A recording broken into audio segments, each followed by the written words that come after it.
another one of my maintenance clients. This is a Mercedes GLA 250 4MATIC little SUV. I was supposed to do the inside and outside, and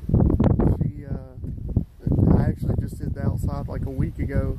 I only did the outside, I didn't get to do the inside, so I told her I'd come back to do the inside, and then it rained, and so she wanted me to do the outside again as well.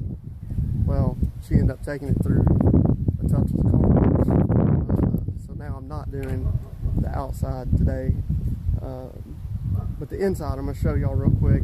It's not bad. Like I said, this is one of my maintenance clients. She likes to keep her stuff in good condition, which is exactly the way I like it. I mean, just very little, you know, dirt and dust. But see, that's one of the things with the touchless car wash, you don't get the door jams. So I'll get that. But yeah, I mean, I like this. I like this color scheme, the black with the light interior, the light leather.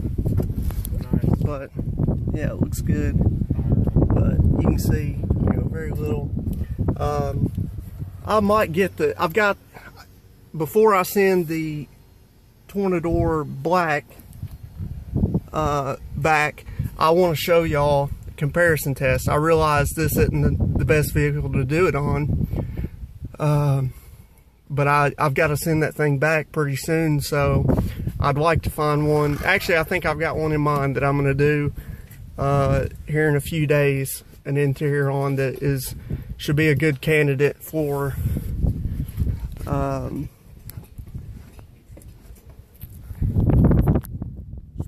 a good candidate to show y'all the black versus the classic and the performance. You know, I can sit there and show you the gauge on how the black uses more air, you know, good amount more air. Surprised me. I mean, the black would have been, the way that it's advertised, you know, if it would have been twice as powerful and used less air, I wouldn't even care if it used the same amount of air. That'd be fine. But if it was twice as powerful, that'd be perfect. I would love it. Because when I called the guy that, you know, sold it to me to return it, he was like, oh, well, you know, he knew it used more air, and he was trying to say that's just how it's supposed to be. And I was like, no, then you haven't read the advertisement, you know, that Tournador puts out. So, and he was telling me, he was like, well, it just sounds like you're just not the right type of guy. You're not a Tournador black type of guy. And I was like, no, that would be perfect. And you know, not having the wear and tear, having to replace that tube and the cone, which I did find a stainless steel lined cone for like 25 bucks on Amazon. So I am going to get that since I'm keeping the classic. So that'll keep from having to replace that cone.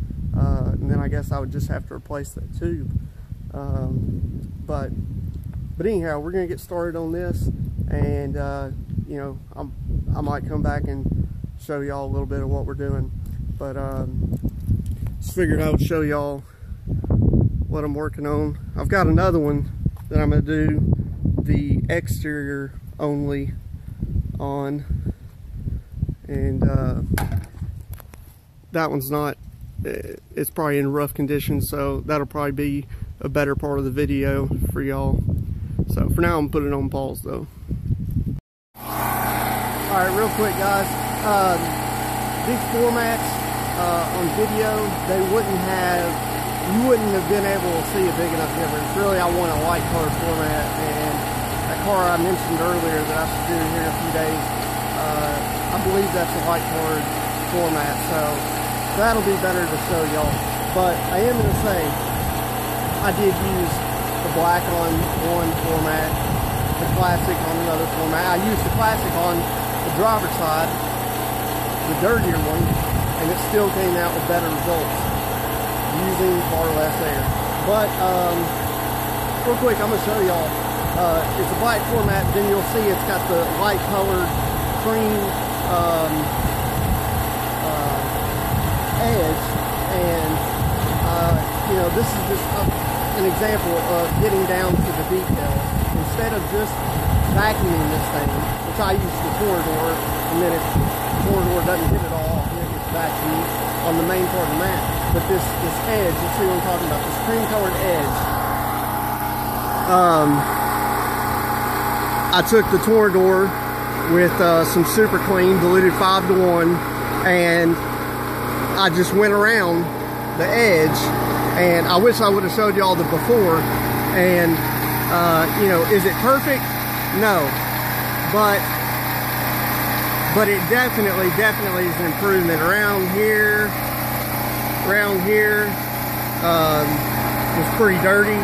So this is an example of, you know, the details, getting the details, doing something that a mobile car washer, you know, wouldn't do, or you know, a car washer that calls themselves a detailer, you know, they call themselves a detailer just so they can charge more money, but then make the real professional detailers look bad, you know, make us look like we don't go after details, you know, that we're just charging more to do a basic job.